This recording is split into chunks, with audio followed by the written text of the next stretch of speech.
Saint-Quentin-en-Yvelines sera à l'honneur pendant les JO de 2024. 4 sites ont été retenus par les organisateurs français. Les épreuves de cyclisme sur piste seront programmées dans le Vélodrome national. La structure inaugurée en 2014 a déjà accueilli les championnats du monde en 2015 et les championnats d'Europe l'année suivante. Bien sûr, ça lève le doute sur toutes les interrogations qu'on pourrait avoir. Là, l'équipement, il est là, il a été testé, il a accueilli déjà la plus grande échéance internationale avec les championnats du monde. Donc je pense que tout ça, c'est forcément des garanties pour le CIO.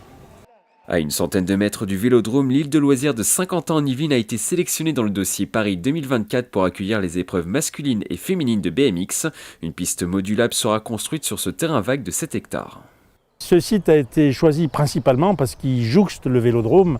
On est à 100 mètres à pied du Vélodrome, donc il y aura une parfaite complémentarité entre les épreuves qui se dérouleront dans le Vélodrome et les épreuves de BMX ici, sans parler du cadre nature qui s'y prête parfaitement. La colline d'Elancourt accueillera quant à elle les épreuves de VTT. Le projet dans les cartons depuis les JO de 2012 a été ressorti pour la candidature de Paris 2024. Le site qui culmine à 231 mètres d'altitude fait toujours autant l'unanimité auprès des organisateurs pour accueillir les épreuves de VTT. La première force, c'est l'unité de lieu. Le deuxième point là ici, c'est la dénivellation, et donc le VTT, on appelle ça mountain bike, c'est du vélo de montagne, et donc il faut aller chercher des pentes raides. Et il y a quasiment qu'ici qu'on a ce que l'on souhaite pour avoir quelque chose de très raide. Donc oui, c'est assez naturel que ça vienne ici sur la colline de la Revanche. Enfin, le golf national recevra les épreuves golfiques. Les joueurs disputeront les parties sur le parcours de l'Albatros. Le 18 trous, réputé comme l'un des plus compliqués au monde, a été entièrement rénové entre 2015 et 2016.